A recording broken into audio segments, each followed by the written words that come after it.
Good morning folks, thanks for joining me. I'm doing this vlog today because it's been 1 year to the day since I started doing the 3D printing for the new Defender, which was a very it's just something that came out of the blue. I just took delivery myself in September last year of a D240 first edition, which I absolutely love. I've just gone over 24,000 miles in it now. During COVID, I became heavily involved 3D printing just in the house, face shields for the NHS and whatnot. We were part of a group of about 10 people. There's about 20 odd printers between us. I think we had about 10 of those here. Bought on the cheap through Amazon, and we 3D printed face shields to give away for free. We were getting donations, but that wasn't a prerequisite or anything. And it kind of fed my mind during, the quieter time of COVID, although COVID didn't impact on me too much. Just how, you could go from one printer to 2 to 4 to 8, and the whole upscaling process, and that just intrigued me a lot. I've always been a bit of a problem solver. I guess any electrical engineer or any practical tradesman, that is fundamental. It's sort of inbuilt, but I'd always wanted to put that to another use, and I couldn't help but think that I've got a product in my head. I just needed to kind of put it on paper, make it, tweak it and sell it, and let it go from there really. So when I got my Defender, the first thing I realised was there was a big rectangular hole in the centre console, and I just expected that there would be accessories that would be produced from Land Rover that would fill that hole. Never thought any more of it. But as time went on, although the vehicle is very good in my opinion for storage options, it was clear that that space could be a lot more useful. So anyway, it was about a year ago now, I came up with this contraption, which was based on three main pieces 3D printed. I put a wireless charging module in here, you plonk your phone on there, you've got a place to just put your cup when you were stationary, and I thought that they could be popular. I might sell 10, 20, whatever.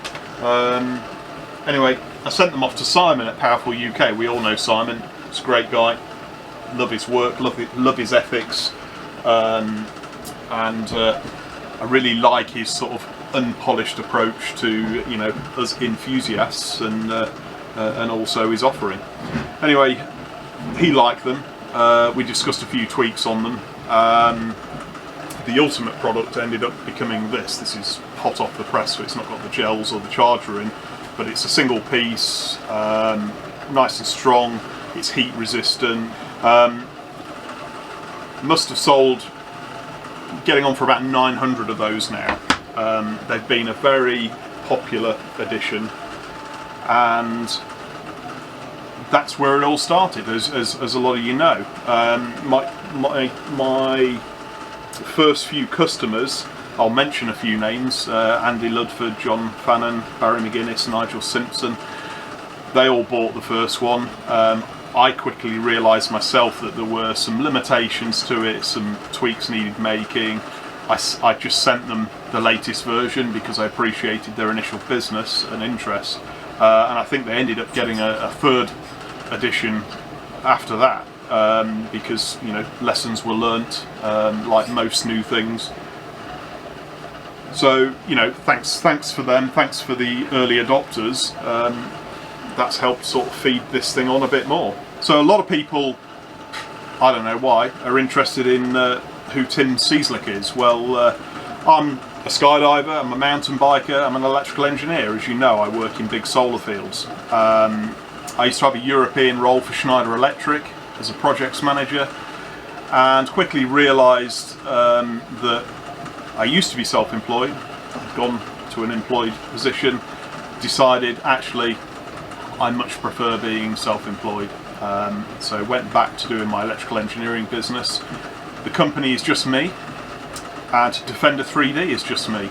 I get the occasional help from my sons, Frankie and Noah Seaslick, but in general it's me. I put a lot of hours in, as you can probably appreciate, and this is a business based from home. I'm fortunate to have this great workshop. There's a few exciting things I'm going to mention a bit later on, but for now this is part of the operation. I have some other printers elsewhere, and they're pretty much printing round the clock. In here, this is a selection of, I wouldn't call these industrial printers, these are what I call professional, semi-industrial if you like. They're what's known as FDM, so they print using a filament like this, which comes in typically 2 sizes. Different printers, the white printers here, print with a slightly bigger filament, and use a company called Filamentive for that. We only print in ASA and ABS now, and then I use Ooze Nest, which are a great. These are both UK suppliers. They've got great eco credentials, because 3D printing, of course, is, you know, it involves a plastic, a polymer, and I don't really want to be adding to, you know, the burden that those kind of materials bring to the planet. But Filamentive, for example, their materials are 50% recycled. They use cardboard spools, cardboard boxes. They're now reducing a lot of their packaging to minimise the boxes, and often the boxes that they send this stuff in, I buy about 100 kilos of this a month. I reuse the boxes to ship products to you, and I absolutely love that. It's not just the cost saving, that's a bonus, but it's just really great because it doesn't add to my waste, and you know, repurposing. So anyway, yeah, selection of printers here. We've got some slightly bigger, smaller, and you probably can't see these. I should come around. So these are what's called, the manufacturer called Defender3d, they're called the E2, and they're what's called a duplex printer. So if I've got a situation where I need to print left and right-handed pieces, so for example in this tablet holder, it will mirror print things, duplicate print. So each one of those is effectively like having 2 printers. Smallish build volume, but for the kind of products that I'm producing, absolutely perfect. Couple of cheapy printers that I've used in the past. I've not used these for a long time now. The one with the yellow frames, these are sort of £200–300 printers. Resin printer that I've used for some trials by Anycubic, can do some amazingly fine detailed parts, such as, you know, this kind of thing. You know, the intricate detail on this is pretty impressive. This is a calibration piece, and some of the hairline sized pieces on that are pretty impressive. But what I found with the resin, although I could produce some fantastic technical pieces, they don't stand up to UV so well, they don't stand up to temperature changes so well, and you know, they tend to be a much smaller printer. It's a messy process, it's a chemical, so probably going to see that move on really. In the corner we've got a slightly bigger printer. It's probably the biggest sort of economy printer that I have. That's just called a CR10 by Creality, Chinese made. Good for the money, but you know, the prints fail quite regularly. Requires a lot of upkeep. They're very cheap to maintain, and they're great to get going. And the only thing I tend to print on those these days is the round inserts that I supply. You usually get 3 with every wireless charger. which is to pack the charger up slightly for people using like the iPhone 12 and whatnot, which just seem to be a little bit more sensitive. They want a really close gap between the phone and the charging module. But for, you know, for parts that don't necessarily need to be aesthetically good, you know, that's fine. But as you can see, it's off. It's been off probably for about a month now, actually. The rest of these printers are printing, I would say, 20 hours a day. 1 day a month I go through a maintenance schedule on them all. I usually start to see prints going off, and that's usually an indicator to, right, you know, assign that printer for some maintenance and get it off, get it fixed, get some new belts on it, give it a new hot end. Lubricating them, I'm doing that weekly. You need to. They're all enclosed because the material I'm printing with, they're enclosed with HEPA filters. Plus, I also have quite a good extraction system in here that just allows the particles, as this filament is heated, from, you know, becoming a hazard. In the last year, I've had 3,100 and a few customers. It's quite astounding, really. They've been all around the world. I've got a map that I keep adding new countries to, and surprisingly France was not on that list until quite recently. So I'm really pleased about that, because, you know, as far as I'm concerned, I don't care where people live.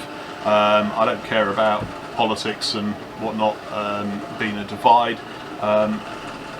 If you're paying me money and buying my products, I respect that, and you know, I'll look after you just the same as I would anyone in the UK. So anyway, we're getting quite far south now in South America. Nothing on the Falklands yet, but I hope that's coming soon. Australia has been a huge market all around. The shipping costs keep catching me out on that one, because I try and charge a flat rate shipping cost. It's just easier for me to maintain. I don't intend to make money out of shipping. In fact, I very rarely do. If anything, it usually costs me more, but I get the occasional shipment to, you know, some far-reaching places of Australia, which clearly the delivery network's not quite as good, and where I might have allowed £40 shipping, which is a lot of money, I appreciate. Often it costs me £65, and I just absorb that and hope that they, you know, you guys have spent enough money for me to absorb that. But I think I've had one where I pretty much gave you the product for free and shipped it to Australia, but it's a lesson learnt. America has been big, Asia has been big, as you can appreciate, Canada, you know, it's just so humbling and really interesting for me to see all these different places where my products are going. So, you know, thank you very much for that. So the big news that I'd like to announce is we're investing heavily now in some new types of 3D printers, which I'm pressing the button on next week. We're going from the current style of printer, which is what these are known as FDM printers, where it builds layer by layer, to a printer called an SLS printer, not to be confused with SLA. SLA is resin printers, like we talked about earlier. But the SLS uses, it's called selective laser sintering. So rather than heating a plastic filament and extruding it and letting it set, it uses a laser to melt a powder form of plastic into a solid.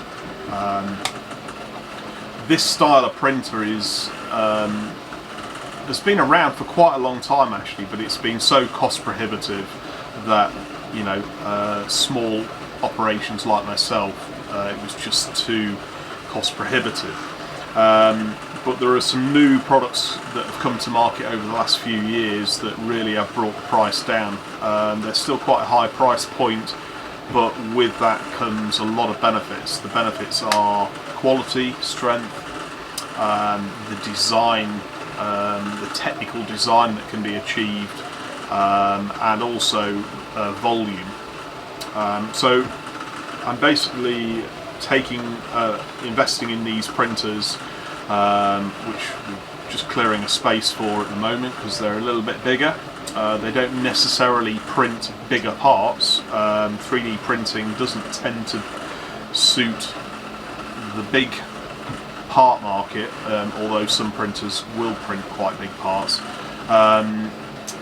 But it's going to be a really big step forward for us. It's going to open up a lot of avenues in terms of the types of designs that we can offer.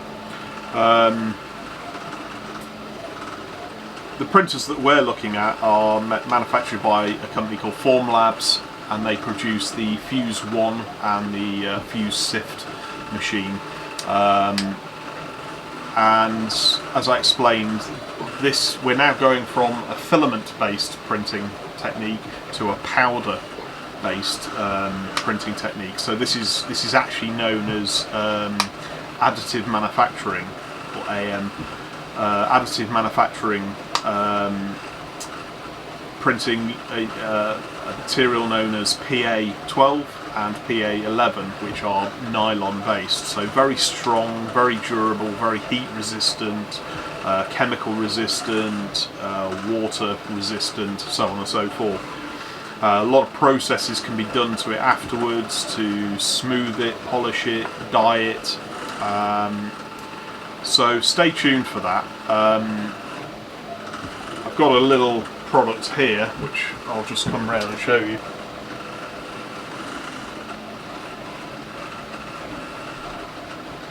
So this is an example of the kind of product that can be printed on an SLS printer. This is like a demo piece that you get given when you show an interest. And this is printed in two parts. Although it's got multiple parts that make the whole assembly up, this is actually two prints. So the first print is the outer case with its working hinges. And then the second print is the inner piece, which is printed in a more flexible material. So this is good in terms of strength. Dropping something, it will resist that more. But there are a lot of limitations with the current style printers that this overcomes. So, for example, there's a spring inside here. That spring is actually the same material as this. This inner piece was one part, including the spring and this latch, which come out of the printer, they get cleaned up, and that is a functional part straight from the printer. So you can probably appreciate what that kind of detail and flexibility can bring to future designs.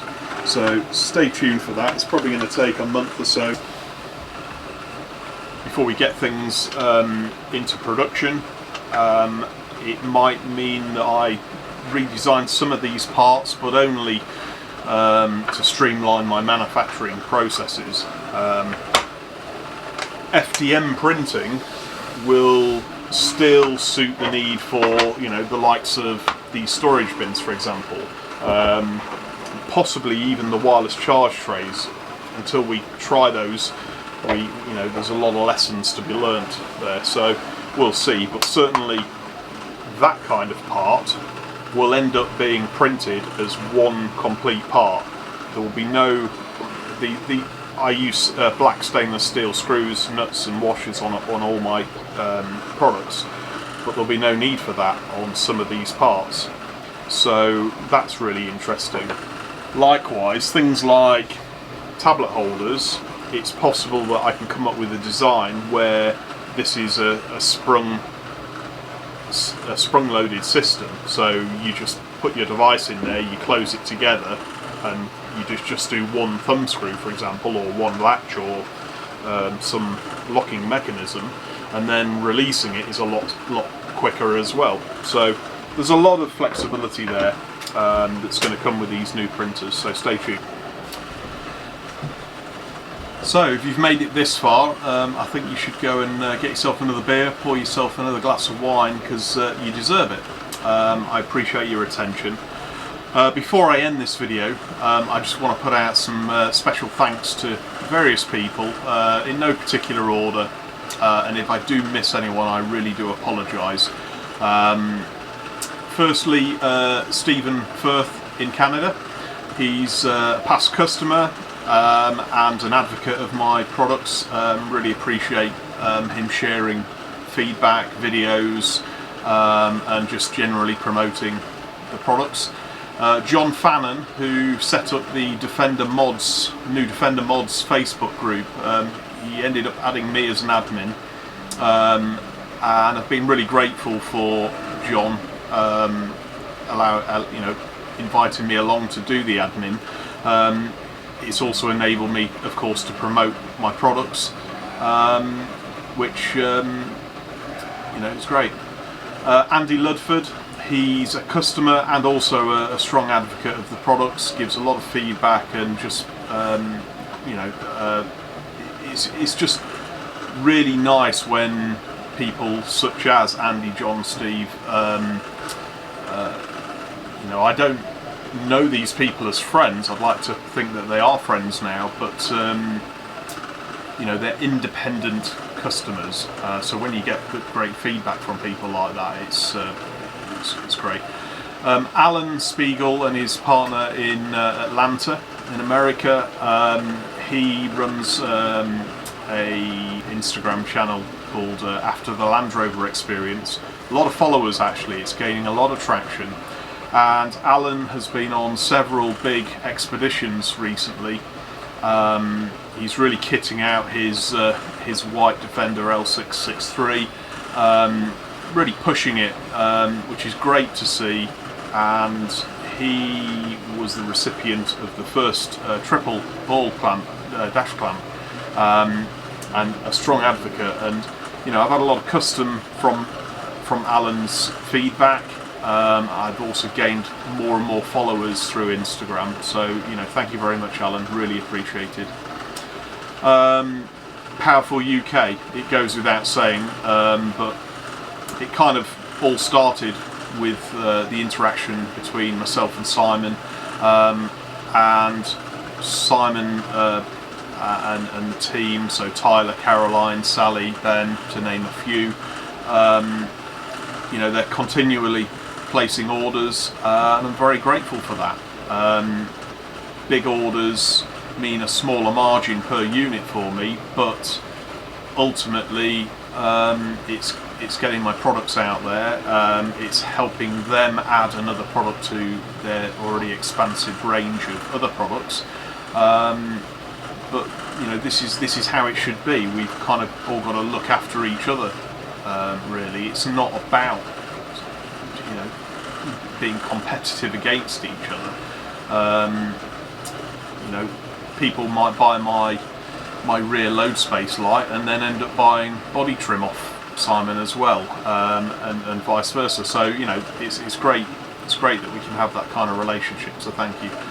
And then finally, Brendan and Barbara Brew at 4x4 Overlander. They're a company in the UK, in the north, that specialise in expedition equipment and roof tents, and they've also added a number of our products to their range. So very grateful for that. I don't think I've missed anybody there, but if I have, as I say, I really apologise. I'm very grateful for all custom, and let's hope that the next year is as busy as the last has been. So thank you very much, take care, stay safe, catch you soon.